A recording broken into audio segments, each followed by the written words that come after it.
Settle. Spice time, baby. Alrighty, welcome to episode 2. This one's for the mums. Bit counterintuitive being Real Dad Movement podcast show, but that's what we're all about. Families and uniting for the greater purpose to really create the shift in the world that the world needs. And I've got a very special guest with us today.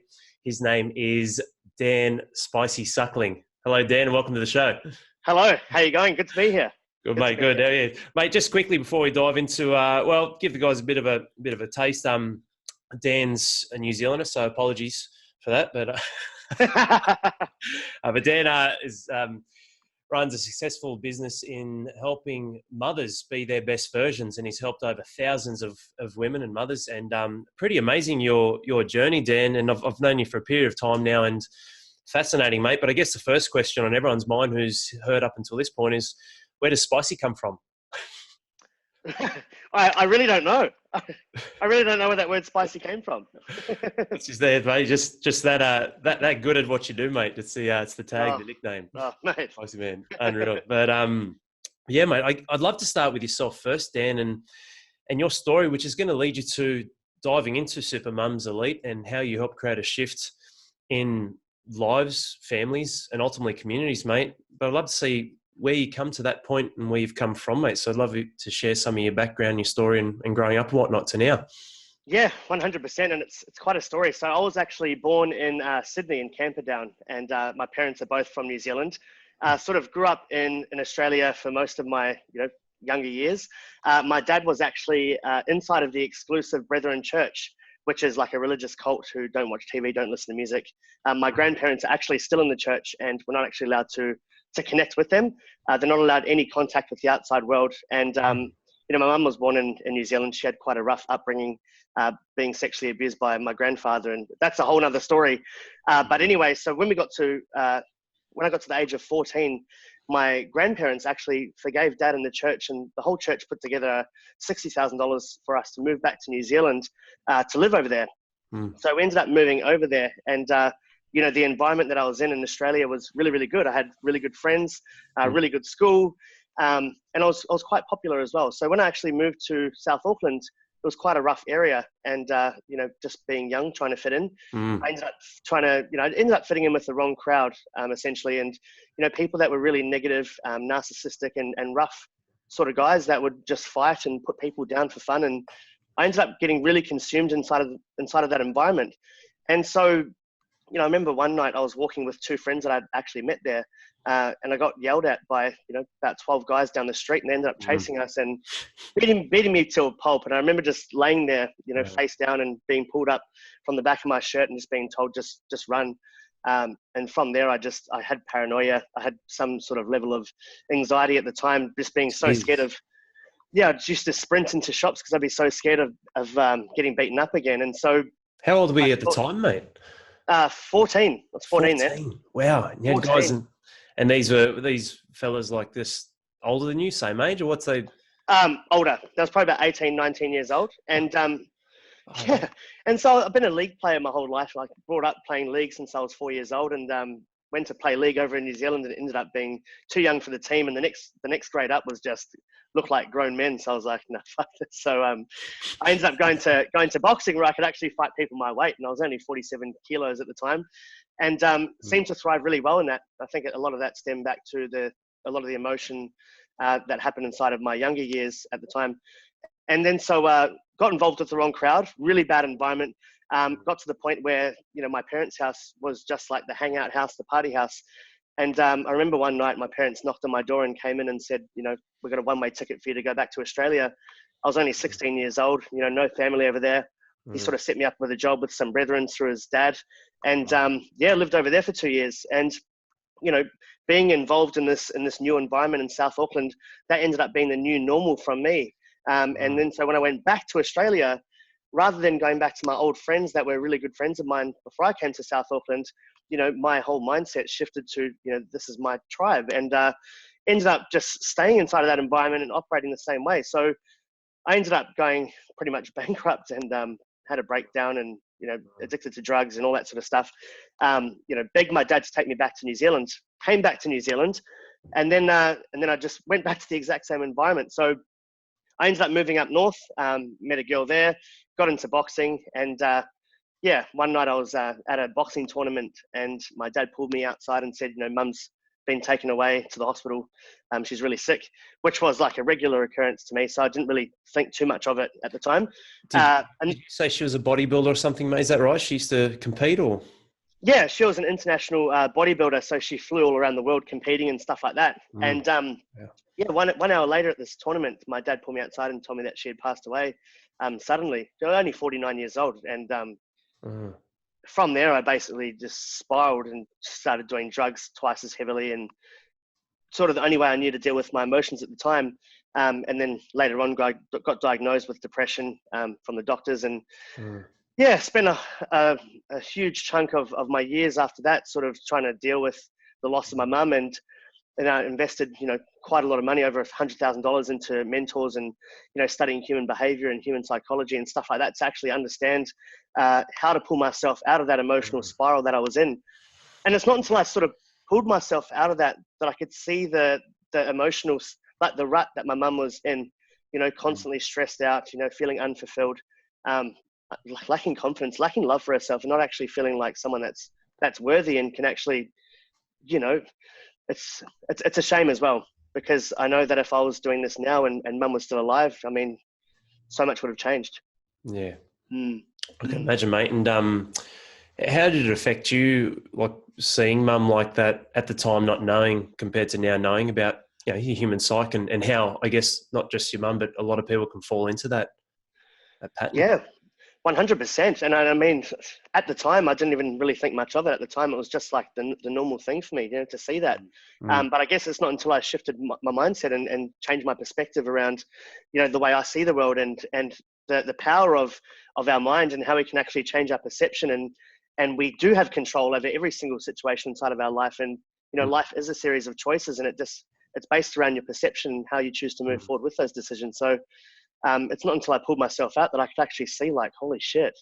And the sad reality is that there are so many mums inside of this world that feel this way, that feel stressed out, that feel unfulfilled, that don't love themselves, that lack so much self-worth and self-appreciation, and they can get it back. They most definitely can. What do you feel is the biggest reason why that is in today's world, mate? Like, what's the biggest pitfall or thing that you feel is why people, and especially women and mothers, are that way?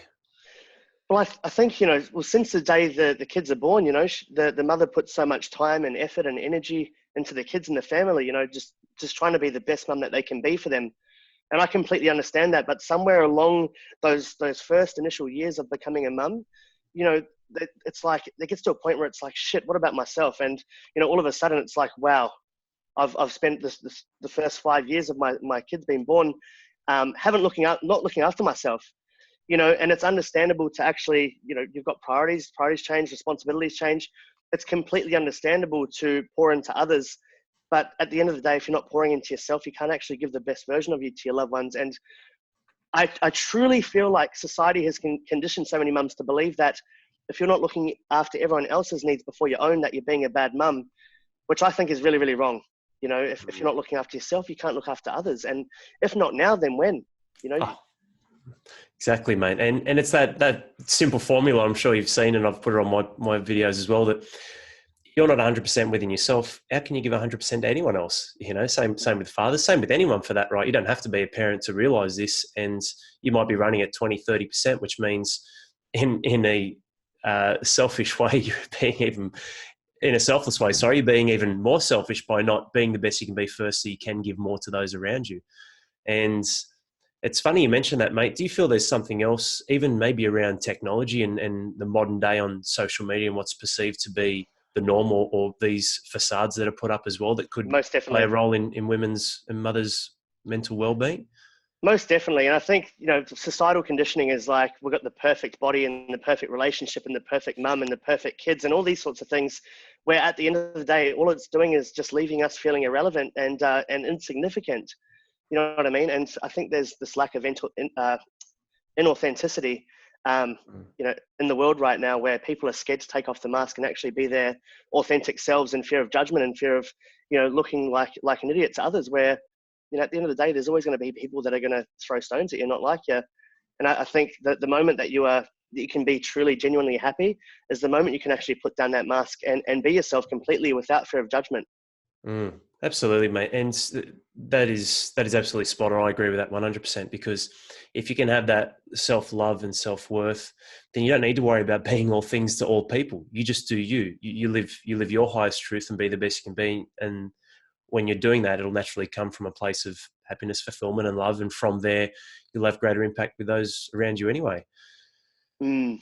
And in saying that, yeah, and in saying that, mate, it's funny when we look at certain areas and elements, and it's a fascinating story you have, mate. Like, it really is, and credit to you, because like I've shared before with me when I was younger, it genuinely feels, and I'm sure you'd feel the same looking back now at your life, because you're such a powerhouse, mate. I've got unbelievable respect for you and what Thank you've you. done, man. It's unreal, and it really is amazing, mate. And you feel like, I don't know how you felt back when you were younger, but I look back now and I feel like there are periods of my life where I was balancing on that knife edge of one way or the other, gone really, really dark place. I'm sure you probably feel the same, man, in Australia and in New Zealand when you were younger. Most definitely. And I feel like it is that fork in the road where it could go either way. Do you know what I mean? But you can pull yourself out of that, and you can take ownership of your life and be the victor and not the victim.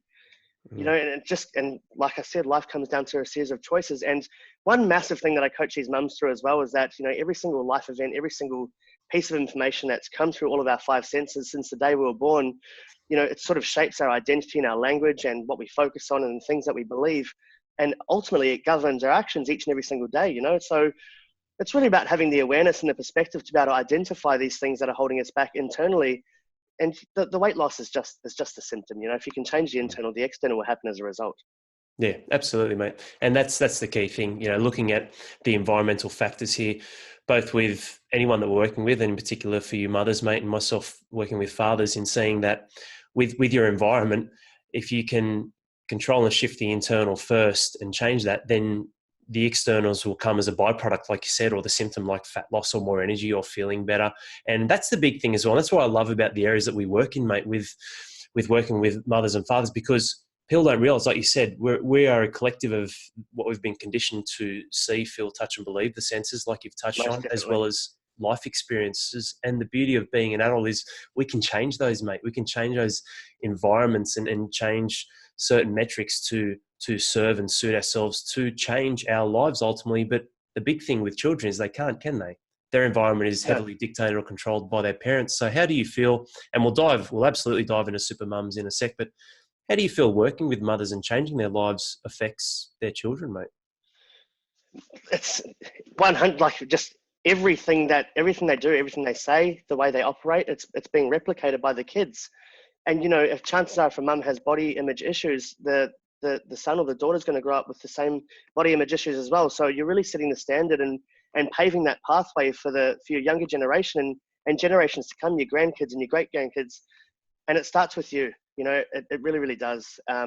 So it's about just being the best version of you, and actually, most importantly, is feeling happy. And I know it sounds like a novel concept. It sounds cliche, but happiness does not come from losing weight. It doesn't come from the number on the scales. It's based around your perception and the way that you see the world, the lenses that you're actually looking through. And that is stemmed back from the environment and the people that you choose to surround yourself with, that are either lifting you up or holding you down. Absolutely, mate. And things happen twice, don't they? First in the internal, inside in your mind, and secondly in the real world. So Most when you definitely. say things like be happy, it's so true. It's that whole law of attraction thing. You must be that in which you want to have in your life. You've got to be that first. And it's pretty amazing how people don't understand or see that. They seem to think, I'll do this, this, and this, and then maybe I'll get that one day, instead of literally just acting that out every day Most in that definitely. level. And you're right, mate. Like, it's something that, that the whole glass half full, half empty type thing. I wrote a thing the other day saying the glass is entirely full. It's half water, half air, and we're made up of both, mate. And when you have that level and that outlook and that optimism, well, A, why wouldn't you want that? And B, the opportunities and what's possible is amazing when you have that new outlook on life, that you can create a shift and change, mate. Most definitely. And I feel like this should be compulsory in school with kids. I Mm, mean, mm, this is one massive thing that governs the way we think, the way we operate, the way we act each and every single day. And these are the deep roots that keep people planted as well. But because 90% of the brain's unconscious, we aren't even aware of these things. But mm. at the same time, we're not even taught these things at school. And the sad thing is right now, the reality we live in is that there is so much information out there, regarding all these different weight loss programs and supplements and pills and shakes. It's just left people feeling more confused and more overwhelmed than ever. But not only that, is that it doesn't really matter. You can have the best diet program and the best fat burning formulated exercise program in the world, but without the foundations, the habits, the routines, the rituals, the perspective, the ownership, the language, the identity, the values, the beliefs, and all these things that are actually influencing your actions, it's going to be very, very difficult to actually move forward and actually become that person and be happy. Absolutely, mate. And that's phenomenal, the stuff you just touched on, because that's exactly what it sounds like that you do inside of your Super Mums Elite. And just before we dive into that, mate, what is the one thing, like, where's the industry letting people down? The health and fitness industry, like, what's the struggle in the modern world with pills, shakes, diet? Like, where have, as a whole, the health and fitness industry has, especially mainstream, what ways and where do you feel that they've absolutely let people down in being failures or feeling like failures? Excuse my language, but diets are a lot of shit. And the weight loss industry is profiting from people's failures, because right now we've got, depression, anxiety, type 2 diabetes, obesity, and all these things are on the rise every single year. Yet we have more diets, pills, gym shakes, supplements than ever before. So when you think about that, it's like, why are these things on the rise? Should there not just be one diet that everyone can jump on and they're good to go for the rest of their lives? There is none. And this is the exact same reason why they keep bringing out new diets, new supplements every single year. And the sad reality is that people follow the carrot. People get sucked into these fad diets. And, it's a $1 billion industry, and they want you to fail ultimately, because if people actually did succeed, this whole industry is going to go under. But I think it's a really sad reality. It's a sad world that we live in right now, in terms of, people have the intention to want to change, yet they're being ripped off by all these sleazy companies that are driven by, sloth and greed and profitability. Absolutely. And it's so, like you said, it's so true, man. Like the health and wellness space, like, it's one of helping change people's lives, right? Which starts on the inside. All these things are about the external products, things to try and lose weight, shift weight, chemical imbalances, changing the body in different ways, which ultimately they're superficial things that, A, they're only short-lived, and B, the way they're geared, people don't enjoy that anyway. Like, who wants to live on shakes forever? Oh yeah, I'll drop some weight, and then, okay, that means you just got to have 3 to 4 shakes or live on rabbit food for the rest of your life. Like, Most definitely. Yeah, excuse my language too, but it's a fucking joke, mate. Like, it really is. And that's what, I guess, people will wake up to that. I do feel, but unfortunately, like I said, the mainstream is so ingrained in, it being a massive money maker, $1 billion industry where, people just chase that carrot. They feel like failures again and again and again, when it's actually the industry that's failing them. And it's not entirely their fault, but doesn't mean that as a whole they can't look to see and find the answer and liberate themselves and have that freedom through things like what we're doing here, mate. Most definitely. And I mean, I ask mums all the time, what have you tried in the past to achieve this result? And a lot of them will say, I've tried keto, Atkins, paleo, Weight Watchers, and all these different things. And I just ask 3 questions. I say, number 1, did you enjoy it? No. Is it sustainable? Could you do that for the rest of your life? No. Does it work for your family? No. Can you see why you might have failed? Yeah, exactly. Unreal, mate. Well, Super Mums Elite. Talk to me about it, mate. Yeah. Super Mums Elite, it's an incredible community. So right now we have about 135 super mums from all over Australia and New Zealand as well. And the whole intention here is to align themselves with the perspective necessary. It's about to love themselves and appreciate themselves again. And, one thing that I've noticed out there is a lot of mums are asking me, what do I do before joining us? That's, what do I do? What exercise program? What sort of diet do I do? But the number one question that people are not asking is, what sort of person do I need to become? Because you could, like I said, you can have the best diet program, exercise program out there, but without becoming that particular person, the person that's already achieved the outcomes that you want, and align yourself with the right habits, routines, and rituals that person has, there is no chance to do that. And so the biggest thing right now is understanding that our filters, like our identity, values, language, beliefs, actually create our reality and our outcomes and our results inside of our life, and have a massive impact on our mental state. So the biggest thing inside of Super Mums Elite is giving these mums the awareness that, being consciously aware of these things to actually create a different mindset and ultimately a different physiology and behavior, which is going to produce a different outcome and a different result inside of their life, leading to more happiness, where if they are happy, their partner's happy, their kids are happy, and everyone's happy. Just like the saying, happy wife, happy life. It's the same with happy mum, happy life. That's right. That's so powerful, man, because what you touched on there is, instead of here's something I can get. I can lose a few kilos or get XYZ through fitness or performance and other things, but still be maybe not a shit person, maybe not that's the term, but within themselves still not happy and unfulfilled and not being there. And they're still here. They're still operating that low level frequency. They haven't actually evolved. Yeah, I've got these couple of things here on the outside, but I still, what you're talking about, mate, is changing who they're actually becoming on the journey. And these things are just byproducts. What they're actually changing is just, it just happens anyway, but it's more their identity shift and who they become. That is a must, because if a 150 kilo woman came to me and I gave this mum a magic pill and it put her into the best shape of her life she's ever been in her entire life, she'll be there for an hour and then she'll regress all the way back to where she started, because she hasn't actually had the foundations in place. She hasn't actually shifted into the person that she must become in order to pull it off long term. And it is difficult. And I think the industry has painted this picture that losing weight's easy, so much so that, you know, the expectation versus the reality of what it actually takes is so misaligned. And the whole message inside of Supermum's Elite is just being so transparent and saying, it's not easy. Losing weight's not easy. And just like with creating any new habits inside of your life, there is going to be resistance because you're forming a brand new pattern, you know, just like quitting smoking. So it's just about taking consistent action until you get to the other side. And it does become easier. And that's when it becomes a real lifestyle change, when you don't even have to think about it. And these new habits are so deeply ingrained, just like your old habits once were.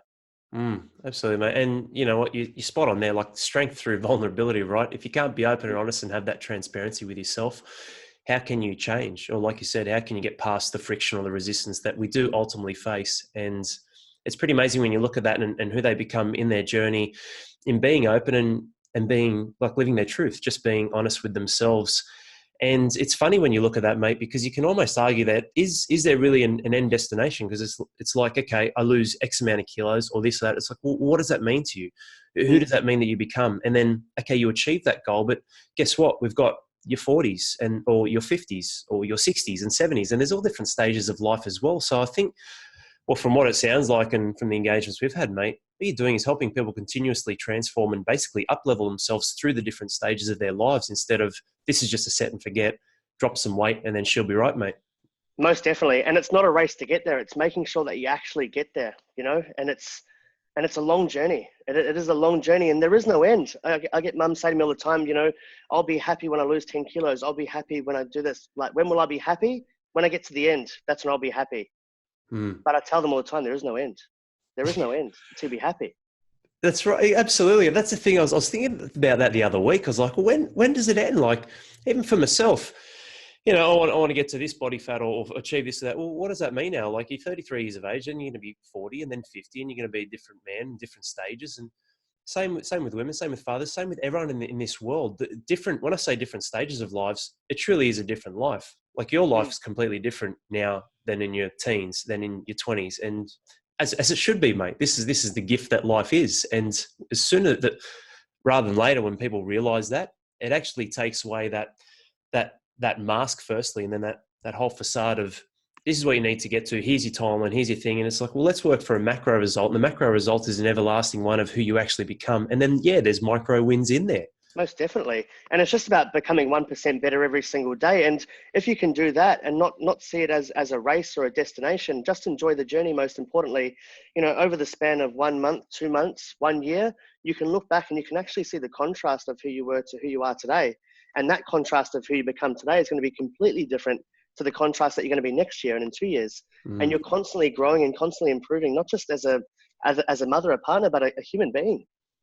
Absolutely, mate. And that's where you look at stuff. And look, I've got nothing against, if someone's listening to this, that's fine. Look, this is your world, your reality. You can do whatever you want. But when we look at things like when they've had like the gastro or the surgeries for making their stomachs incredibly small, or liposuction, or those sorts of things, or going on some heavy drugs to lose weight, you know, you just need to ask yourself, is this moving me forward in my life? Is this actually turning me into becoming a better person?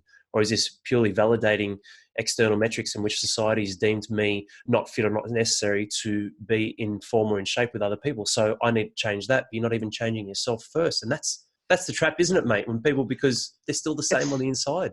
It is scary. And I think people don't really want to change until the pain gets so strong. It's like, you know, people don't want to quit smoking until the doctor says you're going to quit smoking in a year if you don't quit. You know, people don't want to lose weight until the doctor says you're going to be a diabetic unless you lose weight. People don't want to fix their relationship until their partner's walking out the door.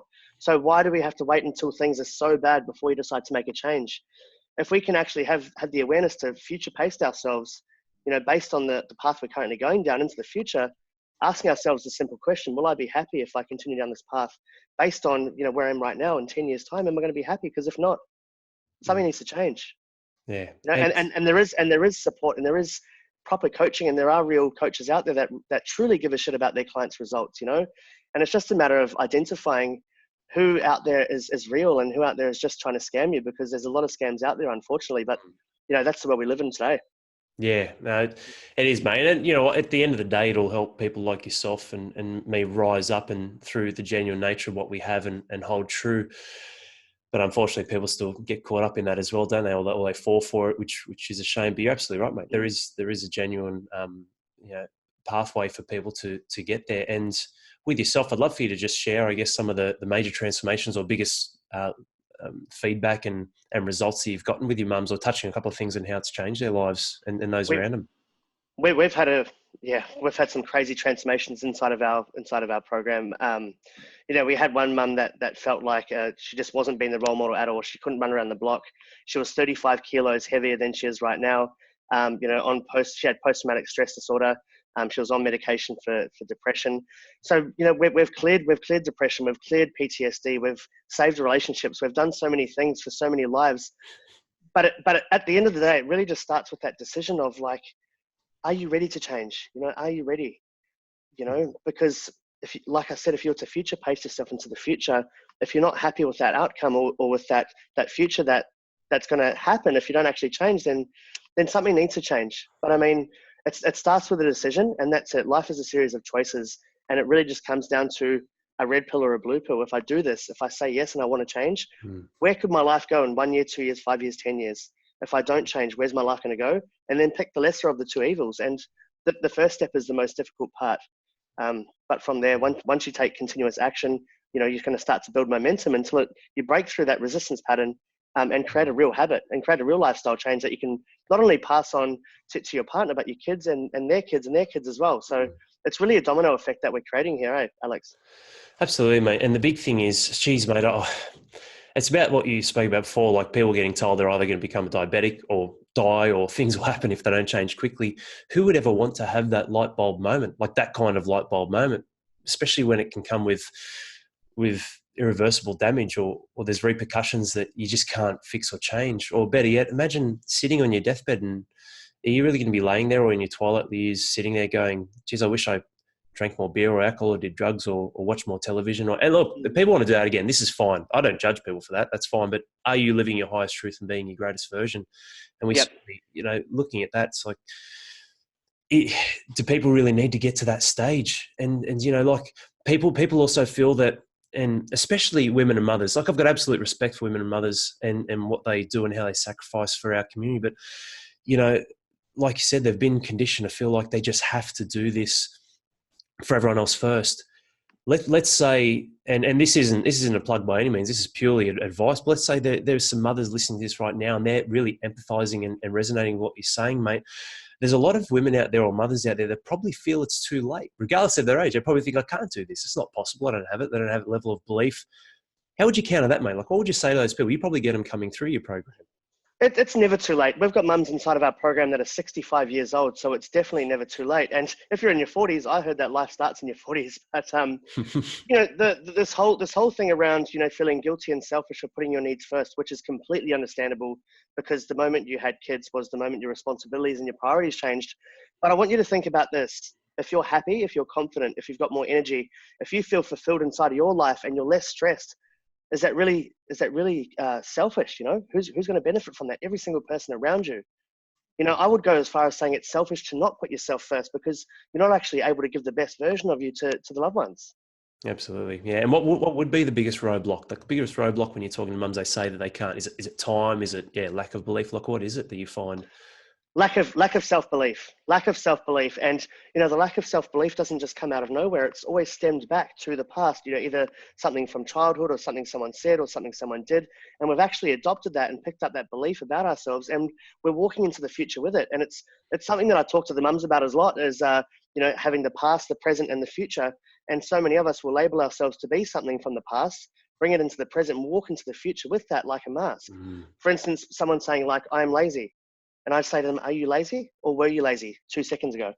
Because if you keep reaffirming the past to the present, nothing's going to change because your actions are backed by all of these filters. But again, it's something that we're not taught at school, and it's a message that really needs to go out there because it's truly powerful. Mm. It is amazing, isn't it? Having that level of belief, and like you said, people constantly living in the present as a past version, and we either expand or contract, right? Like even if you feel like you're the same, well, you're not, because you're robbing that present and future present moments of a version of you that's already been here. Like they're already here. And you're right, mate. Like with schooling and that sort of stuff, I guess maybe even the culture, and I don't know if it's just an Australian thing, but that whole tall poppy thing, having self-esteem and self-belief or standing out of the crowd seems to be something that's almost scolded. Like someone would look up and go, put their hand up and go, what? In a classroom, for example. And this isn't just about the education system. I'm saying in a group environment, putting a hand up and saying, I don't want to be average. There would be several people who'd be like, what's wrong with that? It's like, well, Yeah. look at the population and look at what average will be deemed as. And then also look at average, and that's the median, right? That's the middle point. And half of life on earth is below that. Like that's pretty scary, man. And I think we're taught to sort of suppress our emotions instead of expressing it and being ourselves authentically. That it sort of seems uncomfortable to be your true self because there's this massive fear that there's going to be so much judgment and so much criticism coming your way. And I remember when Mum passed away, and I knew I wanted to coach mums. It's my passion, and I had all these stories inside of my mind, like, Dan, you're not a fucking mum. You're this like 5'6" white guy from Auckland. Like they're not going to listen to you. And all these stories that were sort of that made me operate this way, where I was like in action. I was like, I held off on creating Super Mums Elite.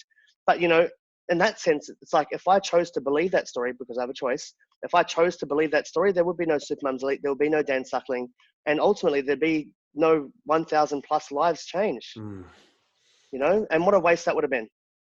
Absolutely, mate. And it's really upsetting. Like Mum was a heavy smoker. She passed away from emphysema, 40 cigarettes a day. And it's really upsetting that she passed away so young. If she had have actually had the perspective to, to just to take that first step, even just seeking out some help somewhere, and it's really upsetting that she passed away. And in the same sense, it's a blessing as well, because I know that if she hadn't have passed away, it wouldn't have ignited so much passion inside of me to do a bodybuilding show in memory of her, which wouldn't have led to the, nutrition thing, and, wouldn't have led to all these NLP coaches and, studying human psychology, and it wouldn't have led to all of this that pushed the momentum and sort of built that little star that was born at that moment in time. And that truly is, I'm getting goosebumps, mate. That truly is the gift of life, isn't it, man? Because you look at that, like we are simply vessels from which the miracle of life is to express itself through. And when I look at that, your mum's alive and working today through you, like you just said, and what you touched on then, all the results, and credit to those thousands of women who've changed. Of course, they've taken the steps, but they've done that from an opportunity through your mother, through you, mate. And that's absolute truth, man. And got a lot of respect for you, mate, for making that switch and using that, like you said, to ignite and create that shift, A, in yourself, and then B, in which you can then be a gift to the world, mate, in helping people. And you're spot on, man, about it doesn't matter, like you're not a mother and whatnot. It's because when you look at this stuff, and myself included, most of my dads are older than me, and some of them have 6 kids. I'm like, well, I don't give a fuck if you've got 6 kids, mate. I'm not teaching you how to raise 6 kids, just like you're not telling the mums how to raise their children. What you're doing is you're helping them help themselves. You're helping them be better. Like I don't tell Rick, one of my dads, how to raise or handle his 6 children. I help Rick be a better Rick, and then as a byproduct, he's going to be a better father anyway. Just as your mothers are going to be better mothers for their children. Most definitely, man. Yeah. How was the bodybuilding show, mate?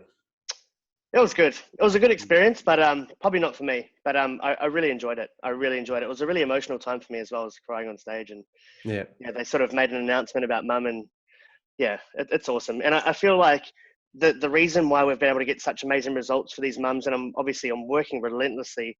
I can't even remember the last time I had a day off, but it doesn't feel like work. It's my passion. And people can pick up on the bullshit. People know, because we've got these sleazy weight loss companies out there that are selling, supplements and pills and all that sort of stuff. There's no real passion. There's no real reason as to why they're doing it. And know what there's a reason why. It's why, they're ripping people off and they're not actually creating long-term change for anyone. In fact, it's adding to the problem. But if they truly cared, they'd have a reason to want to change people's lives. Mm. And it's crazy in that respect, isn't it? Because when they're talking purely from a monetary point of view, which in turn, ultimately, like you said, people will find out, and it's expressed through the amount of value you can offer the world. If they did it right the first time, especially as they're big, and big juggernauts, then maybe they'd actually have a genuine impact on humanity, so to speak. Yeah. Which I definitely feel. Massively. Yeah, and I feel that from you and me, Mum. It's a love for humanity, isn't it? Like what we're looking and what we're striving to achieve in our visions is truly creating that shift in the world, the shift that's needed. There's so many things in the modern world, in behind closed doors, in home and communities, political, non-political, education, all different lights, all different areas where, like you said, people should just want to be happy and find that level of happiness. And it's not to hold pinkies and dance around some daisies and have long hair. And I've got nothing against hippies, by the way. Mum was a massive hippie, but it's you don't have dreadlocks under that hat, do you, mate? But that's right. But looking at it and going, yeah, we understand. Shit happens and shit is real. But it's like you said, our perspective and what we choose to move forward. You can't have day without night. We understand, we get that, but people are living in such a low level all the time, man. Where they have to look to their favorite TV show or something just to pull them through, or something like a stimulant with high levels of either sugar or drugs or caffeine and other things. And again, nothing against that. Like I have coffee, but just to pull them through to be like regular. It's scary, man. If people weren't out there looking to do the things that you or I are doing in a way to help impact communities, and as opposed to just the mainstream stuff where they seem to be having the next quick fix or next quick answer. And it's frustrating for us as coaches as well, seeing these mums getting sucked in and following the carrot with these, fancy name diets packaged up and just sucking people in. It's really frustrating for me to see as a coach as well, because I'm like, you're setting yourself up to fail. You're wasting time, effort, energy, money. You're feeling more frustrated. You think it's your fault. And it's leading to a dead-end road. And it's just going to be a non-stop cycle unless you can actually find someone that can tell you the truth, that just cuts through the bullshit. And it's very rare these days having coaches that are just so transparent, that can actually tell you the truth. Yeah. Absolutely. And I'm sort of sorry, but I'm not, I guess. But if people feel like I come across at times either short or direct, it's not through lack of love or compassion for someone. But time, we just don't realize, mate, how short time is. And there's no guarantee on how much we have left. So if you can't just be truthful up front and let's move forward. And I'm not saying you need to rush or race in life, but just, like you said, cutting through the bullshit. And here we are, this is where we are. Let's get after it. Let's do it. Then there's so much fluff, mate. There's so much time wasted, and you'll never get that back, or you won't have that clarity or certainty in, yes, let's do this, or taking that decision or making that commitment, and just existing, I guess, mate, instead of really living life. But most definitely. What's next 6 months, mate, to close out the rest of 2019? Any plans, projects, anything in the works, mate? Like what does that hold for Dan? Well, I mean, we're constantly refining Supermums Elite. I think we've revised the entire structure of the program about 11 times since starting. And we're going to be forever optimizing and structuring it time and time again, because we truly believe that as time goes on, we're constantly evolving, more insights, different perspective. And so we're trying to give as much value to these mums as we possibly can, so that not only do they, change their lives, but they have an amazing experience while they're doing so as well. And just having that experience where they're just absolutely loving the process, because that's what life's about. Just enjoying life. And, if you're trying to lose weight, you must enjoy the process, because if you don't enjoy it, you're not going to be able to stick to it. And if you don't stick to it, you're not going to get the results. So unbelievable, man. And spot on there. Like it's so awesome to have someone, like for these mums, to have found someone like yourself to really help them, express their excellence, mate, be the best, see what they can strive for in themselves. And exciting, mate. Makes me want to somehow try and jig the system and become a mother so I can join your group. If I grow my hair a bit longer, mate, would you get me in? Oh, mate, that's incredible, Alexandra. Mate. Alexandria, that's right. Yes, it does work both ways.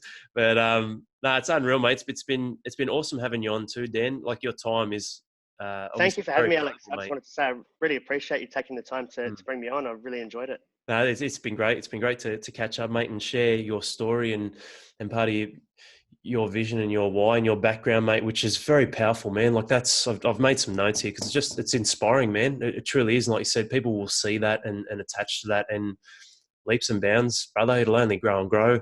I just realised I didn't press record on this.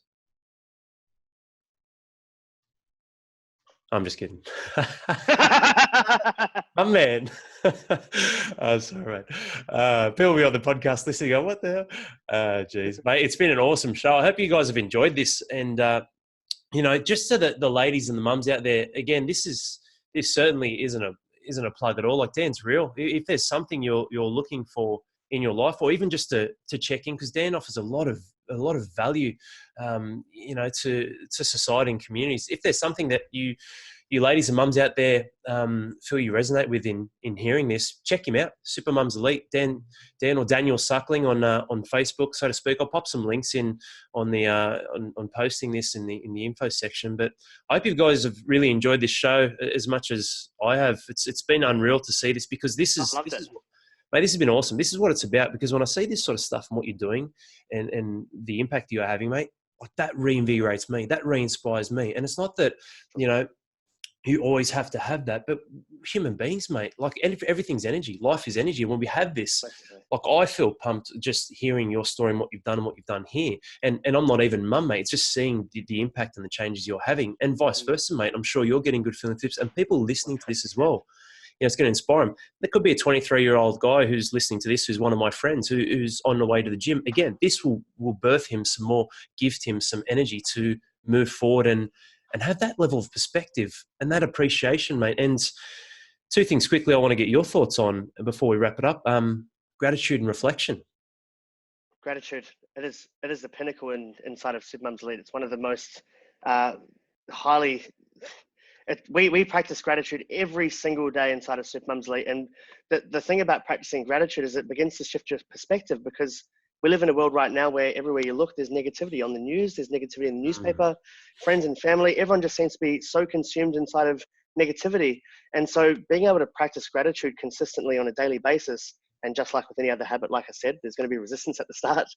But practicing gratitude every single day, you're going to start to see the good. You're going to start to see the glasses, like Alex says, half full and half air. It's a huge practice inside of Super Mums Elite, and I truly believe that it is a must. It is a must if you're wanting to shift your perspective. Not only that, but actually creating space for yourself as well. Because I know for a lot of mums, they wake up, they have a shower, they get dressed, they say goodbye to their husband, they take their kids to school, they come home, they vacuum the house, clean the house. There's so many things that they could be doing. And a lot of mums, they wake up and they go straight out into the noise of the day. So one thing that I do with my mums is I encourage them to wake up half an hour early, grab a coffee, sit on the porch and just do nothing, and just chill out and just reflect and just give themselves time to think as well, so that they're not so reactive and overwhelmed and stressed and worrying about others. Just taking some time to sort of really think to themselves and reflect on their day and reflect on their life.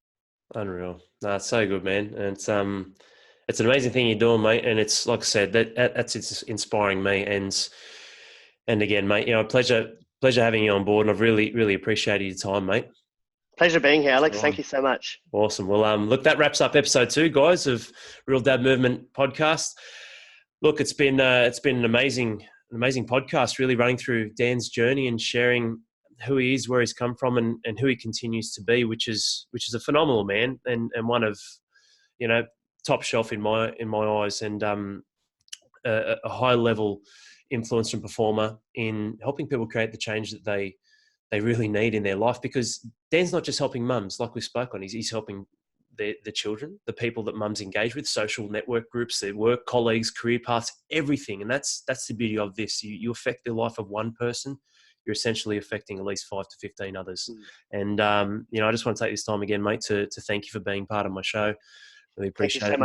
And thank you guys for listening. And I look forward to hearing you on the next one. We'll be diving in every Monday and Friday. We'll be releasing new episodes. And thanks again for your invested time, guys, in listening or watching this on YouTube. And look forward to hitting you with the next one. Take care, guys. And have an awesome day, night, evening. And I'll see you soon. See you guys. These guys.